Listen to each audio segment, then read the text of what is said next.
Main reason why I did all of this was for my mom to read and connect back to our journey, so she could see like the profound impact that she had on me from the moment I was born. It's like my tribute to her.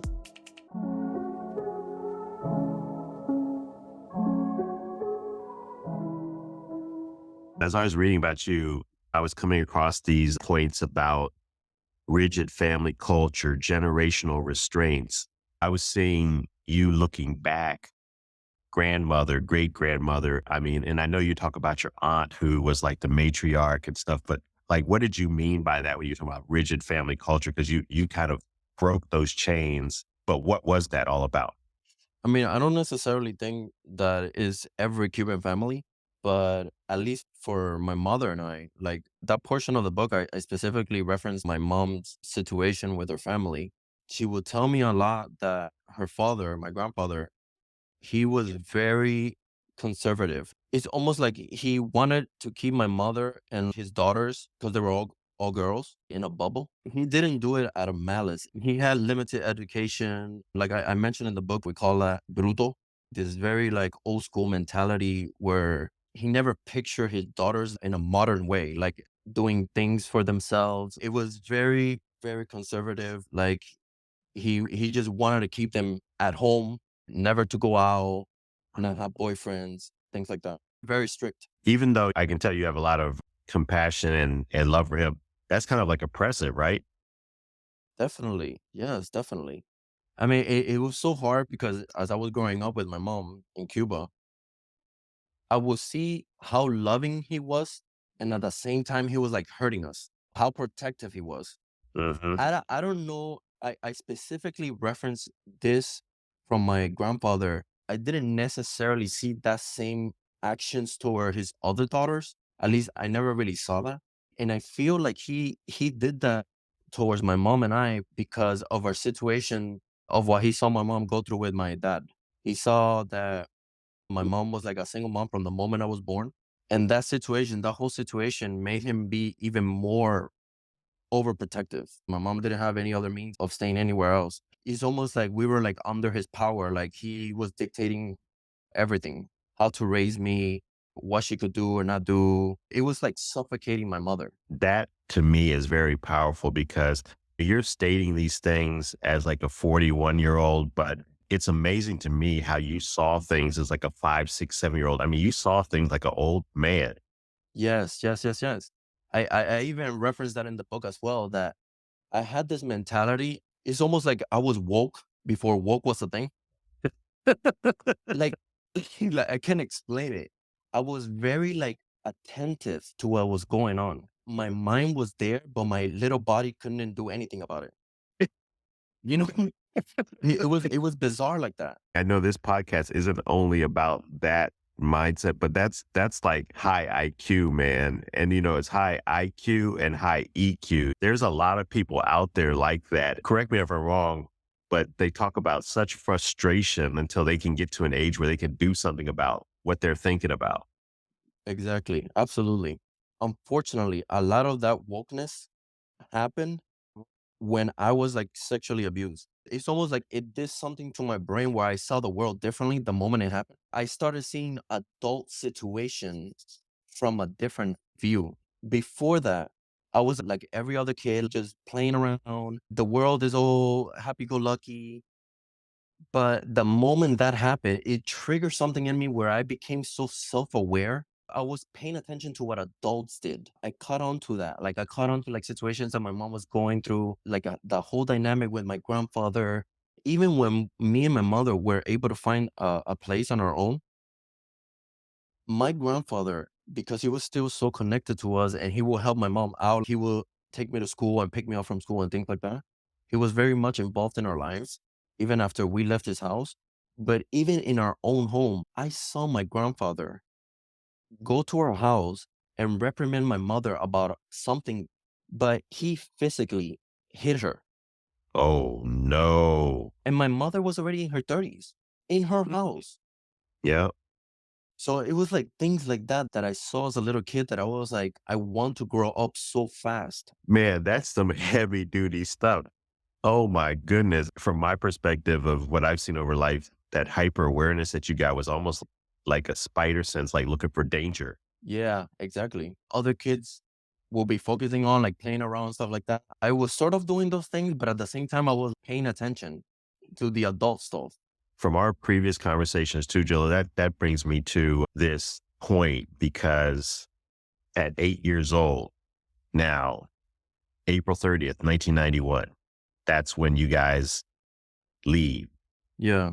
From previous conversation with you, your mother support and love of you helped her get the force or strength to just do it. Yeah. My mom, she always showed me that we're like a duo. We always do things together, especially obviously when I was growing up. But when it came to that moment and I got home from school and she put this on me that she was thinking of doing this, she wanted to see my reaction of how I was going to take it. Hmm. Like if it was like a positive reaction, it was going to like help her finalize that choice of doing this. Hmm. And that's what she got. Like I immediately said yes. When she mentioned it to me, immediately in my head, it was like, okay, we're going to get in a car and drive to the US. Like, like in my head, because she never mentioned that it was going to be an arrest. Maybe my answer would have been something else.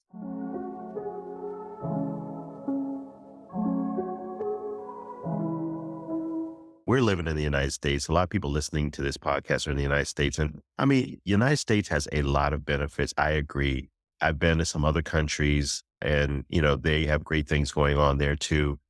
But like the way that an immigrant wanted to come here that is in really a hard situation, the way they view the United States is sometimes, like you say, like it's paved with gold. How did you view the United States? Because you said, yeah, I've heard things about the United States. Did you think it was like a big Walt Disney World? Oh my God, absolutely. In the 90s, when somebody that was close to the family or a close friend or a close neighbor, and they would come back from the United States, everybody would go to their house because it was like, I'm like, what can I get? No, for real. Seriously, people will bring stuff and everybody's like, oh, can I get that shirt? Or can I get this? Like, I will see a lot of people do that. I will hear like people talk about what they saw. My imagination will run wild with it. Like I would hear like, oh, they have laundry machines. And in my head, I'm like, robots are doing that because here people are doing it with their hands. I always picture the United States, like I described in the book, as this world just full of lights and like flying cars everywhere. That was that was like I always had that in my head. I was like, okay, when I go into the United States, it's gonna be a world full of lights and they never go off and cars flying everywhere. Especially like coming from Cuba, there's power outages weekly. That's what I kept in my head. That's what I pictured. People who have tuned into this podcast, they know who you are. They know the book you've written, but now we want to like tell them again, because it seemed like age 40 was like turn on a light bulb for you. And you're like, hey, let's get this done. Yeah, I've been thinking for a while now to do this. I remember growing up as a teenager here in the United States. In the beginning, I didn't really talk about it much, like in school and things like that. I was kind of like ashamed of it, which is horrible to say. When I became a teenager and I started going to middle school and like high school and things like that, I was opening up to like close friends and I would tell them about the story. And even when I started working at 16 years old, I started working here. I will always get the same reaction of people were like, there's no way. You have to write a book. You have to say your story. And I always kept that in the back of my head. I was like, I have to do this one day. I have to do it. I never really thought about it. How am I gonna do this and things like that. But for some reason, 2019, I think it was, I even went to Barnes and Nobles and I got like a journal, like a blank journal. And I was like, I'm gonna start writing my story, start writing it little by little, every day, start writing it. And I had this inkling of like, I have to do it. I just didn't know how I was going to put it together. But I was like, let me at least just start writing it. In my head, I started thinking like, I want to do this not only for my mother, but I want my dad to read this. I started thinking about my dad, right? And the craziest thing is that the pandemic came and he passed away because of it. Whoa. And he never got to see my, like, I had this picture in my head of like writing this book, letting him read it and like us talking about it because we never had that. I never had that closure of like, talking to my dad about the things that went down. Like I never had that. And I never got a chance to do that. In 2012 or 2011, one of those years, I don't know how he was able to come to the United States, but he did manage to come here with my grandmother, his mom. And I got to see him after all those years. In the 90s, it wasn't like it is now, especially Cuba, being Cuba. In Cuba, it was very hard to communicate over the phone. So a lot of it was done by, writing letters. So I will get letters from him that I still have, and I will write him back. But to wait for somebody that was visiting from Cuba, and then they will take it back. Wow. Yeah, and also like in the beginning of the 2000s, one of the reasons why I completely stopped my communication with him over the phone is because I tried calling him because he has surgery, and his wife at the time, she answered the phone, and I told her like, "Hey, it's me. Like, I want to talk to my dad. I heard he had surgery," and she hung up on me. Wow. And then like I called again and she hung up again. I told my mother because she was nearby and she was like, just let it go. It is what it is.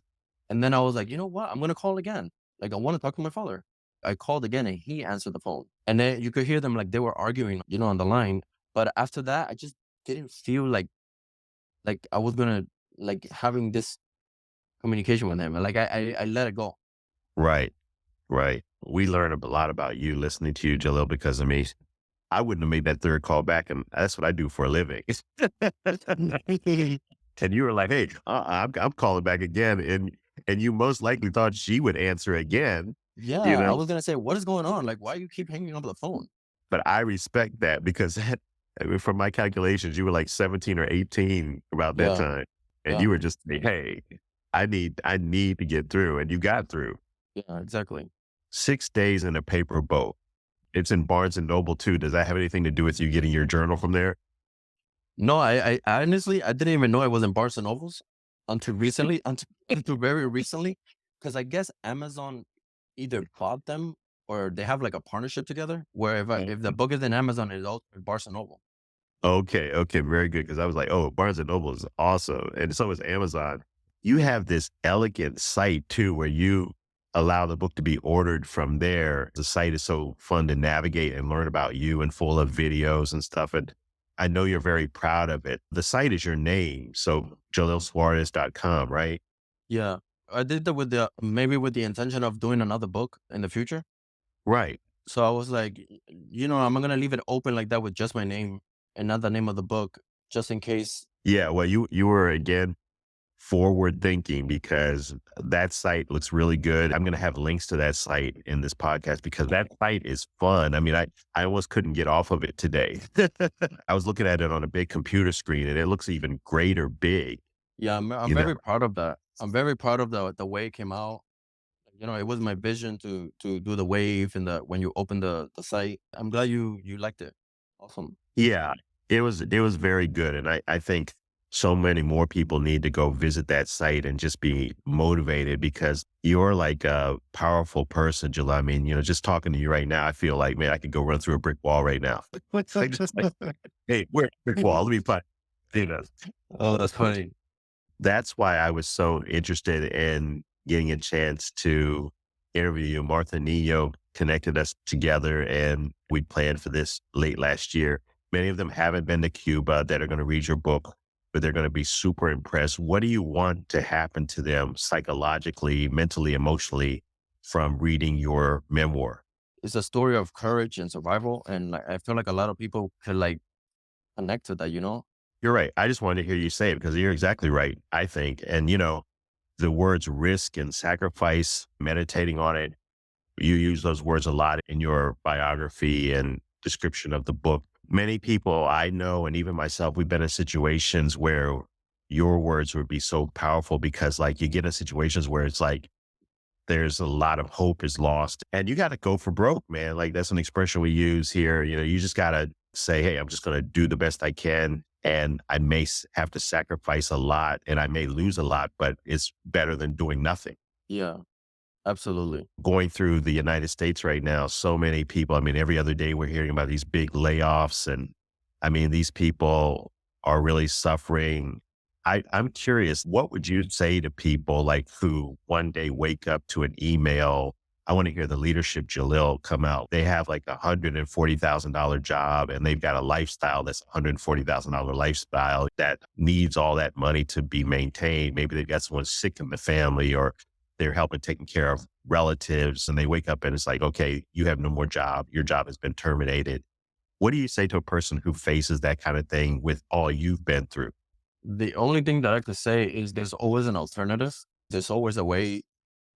There's always something else. Obviously, it's two different circumstances, but I think it's the same goal to find an alternative, another source, another way to get you to where you need to go. The thing that I would say about it too is a lot of people sometimes want to make lateral moves. I was making 140, 150,000 and I want another 140, 150,000 job.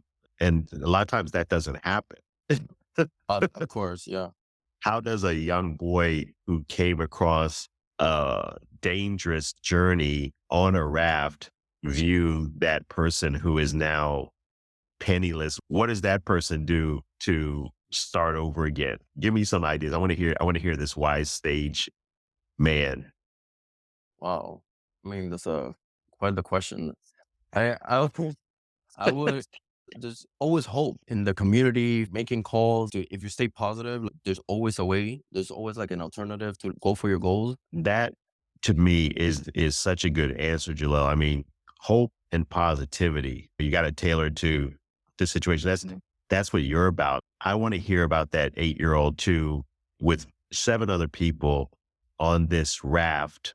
What's that journey like? You know, you're leaving at midnight. How big is this thing that you're getting on with 8 other people? Like, where's the food? Where's the water? What's going on? Yeah, that's a moment that is so engraved in my mind. That was the moment that I was like, oh, okay, this is how we're gonna go to the United States. But like, like because again, I had this picture like when she mentioned it in the house that I was gonna like we were gonna drive there for whatever reason, even though it was an island. In my head, I was like still thinking that we were gonna drive there somehow. But once I saw the raft, I was like, oh, okay, so this is by ocean. In my head, I was still composed. It didn't freak out or anything like that. I was never afraid of the water because obviously we lived in an island and our favorite pastime for me and my mother was to always go to the beach. That's where we escaped from the daily routines and things like that. I was very calm, but it was like a very like tight raft. Like we were like, literally on top of each other. You're literally on top of like an inner tube and that's it. It's like with wood, ropes, and a very thick fabric that was on the bottom of the raft. So our legs wouldn't be dangling. Wow. And that's it. They put me on the raft first, and then the adults started getting in. As they got in, the wave pulled the raft almost like sea level. Mm-hmm. So like any movement, water will come in. It's a weird feeling to be like dry, and all of a sudden you're like getting wet like that. Like, and it's nighttime. And when I was little, I was never up at that time. So everything felt like very like weird. It was like a very weird thing to experience. But I remember like I would see my mom, right? She was right next to me. She will always like reassuring me that everything was gonna be okay. That will calm me down inside. I would be like, okay, I'm with my mom. Everything's gonna be okay. And I specifically remember the captain of the raft telling my mom, let's give him a sleeping pill. And my mom, no, I want him awake. I want him very like alert, just in case anything happened. She was strong. That's exactly the call that she should have made. And she was under a lot of pressure. I can only imagine. I wanted to ask you, what is that distance from that point, you know, more or less the distance from the next land that you were going to try to reach, like the southern tip of Florida? Well, the distance is 90 miles. 90 miles, just like floating, man. I mean, that's like, Yeah, and we didn't have a motor. exactly. So we have to read the book to get more details and don't give us everything, make us buy. Yeah. Can you share with us, like, what was the most scary part of the journey? The scariest part to me is that I describe it in the book in chapter 6. It's called Fear Exposed. That was day 3. That was the moment where I was for sure thinking in my head that we're going to die. When we left that night, right, from Cuba, everything was calm. And then the morning after, it was like the calmest that I've ever seen the sea. It was like a plate. And I'm thinking in my head that it's going to be, the rest of the trip is going to be like this. But starting that same day, day 1, as the afternoon was approaching, storms started coming in. We were heading towards storms. And then that was when the wave started picking up and picking up and picking up, and it was raining on top of us. And then the wave would hit us constantly. It was like a constant thing of wave, rain, like that. And it was bad. Like I was gasping for air. A wall of water next to you, especially at nighttime, because you can't see anything, absolutely anything. Not even my mother who was next to me. I couldn't even see her face. And I remember like holding on. You will have to hold on to everything, to like the wood, the rope, to each other like that, and just hope the raft doesn't tip over. And it so happened that on that day 3, I will never forget it. It was already turning the afternoon again, like it was already turning nighttime, and the sky was like orange. I will never forget it. It was orange, like dark orange. And we see a ship for the first time in the trip. We were like screaming, and I remember feeling this moment of hope after 3 days, right? Oh, wow, we're going to get rescued. We were so exhausted that it didn't even matter if they took us back to Cuba. I remember the man saying, it doesn't matter if the government, like, because the government was going to do something about it. Like, they didn't even care. For the man to say that out loud, it was bad. The ship was getting closer and closer and closer. We were so close to it, and we were like screaming and yelling and everything. And we wouldn't see anybody. Nobody running around, nobody pointing at us. The boat was passing us. It created all these whirlpools as it was passing us, and the raft would shake, like crazy shaking. And we were like all holding on and like screaming, but out of terror, right? The boat finally passes us. I will never forget this, Gene. In my head, it's like engraved in my mind, like the ship getting smaller and smaller as it was getting away from us. And I broke crying. There was complete silence, and I broke that silence with a cry. And that was the first time that I cried on that voyage, and it was the first time that I was like, I'm gonna die. You get this sense of desperation, and you can't do anything about it. Looked at my mom, and she was like bawling her eyes out, and I could see in her eyes that for the first time, I saw guilt in her eyes. And to think that I was there 3 more days, it was horrible, horrible, horrible, horrible. And, for people to understand more about what happened, you got to go buy the book. Just 6 days on a paper boat. Yep. I would be intimidated to be in your presence, Jalyll, because I mean, at 8 years old, you like reading people's faces. Yeah. Yeah, absolutely. Like I said, I was very aware of like people's emotions. That's a gift, man. You talk about the awakening and those tragic things that happen, but I think you were kind of born with that. Yeah, I think so too. Yeah, because I've seen some people that I know and a few family members that were born that way, and you're using it for good. When I learned about your book last summer, I was like, oh man, that's a movie in the making because it's inspirational for so many different situations. The principles and the lessons can be applied to so many different things. How easy would it have been just to give up right there? But you're here talking, so we know something happened. I'm trying to let people know you got to get the book to find out. We need to buy this book to support your efforts to like get this message out and to be inspired. But I was looking for the Spanish version too. The Spanish version is only on Amazon, and right now it's only on paperback. The main reason why I did all of this was for my mom to read and connect back to our journey, so she could see like the profound impact that she had on me from the moment I was born. It's like my tribute to her.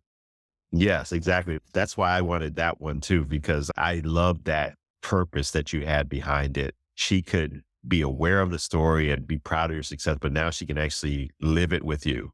Yeah, exactly. That was another wonderful thing about writing this book, is that a lot of it was a collaboration with her. I asked her a lot of questions of her upbringing, things that I wasn't aware. It connected us both even more because of it. I had her, like there by my side. I was asking her questions, things that I didn't even thought of like before. And also a lot of the things with my dad was always like a gray area. My mother never, ever, ever talked ill about my father, but there was always like this sort of like void of conversation. Like there wasn't, like I will ask certain things, but it was very like general. Like it was not in detail.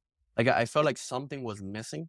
I've always felt that, but writing this book, now I know the full story, at least from my mother's perspective. hmm And that thing too, Jalyll, what encouragement would you give to like other families where there's this cross generation lack of knowledge? All it takes is for one grandparent to pass away and then volumes of history are lost if you never really have talked to Oh them. my God. I feel like it's so important to get to know our family members, our older family members, the ones that like carry all this knowledge. I've always been that kid who like was always interested to know stories. I would always ask like, but why? But why is it that? And I feel like it's so important to get to know our family members like that. I feel like it's such a beautiful thing. It's like you get to know them more. You get to know who their essence is, their true person inside. I feel like this generation is very like we're not in tune with our family like that. Right. We should do better about that. Like we should be like asking questions like, "Oh, how was it growing up as a kid?" Like all these things. I find this so fascinating when you hear all this stuff. There's so much culture. It's a lot of cultural exploration as Latins, Latinos, and Hispanic dig deeper and like learn more of that. Right. That's such a good reminder because people take it for granted. I mean, you can have that family member here one day and the next day they're not able to communicate anymore. Exactly. Absolutely. Especially Latinos and Hispanics. A lot of us are separated and broken by distance because of the situation, leaving the country for a better life, and we leave loved ones behind.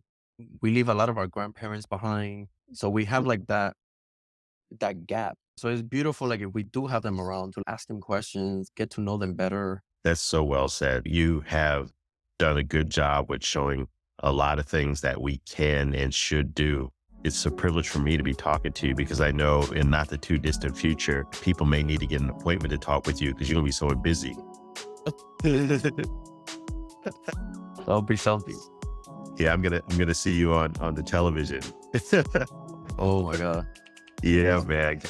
That's what needs to happen. I mean, this story is big and what you've done is big and what you're going to do is even bigger. So thank you so much for like letting me have the privilege of talking with you. Oh man, of course, Gene. Thank you for having me, man. It's been awesome.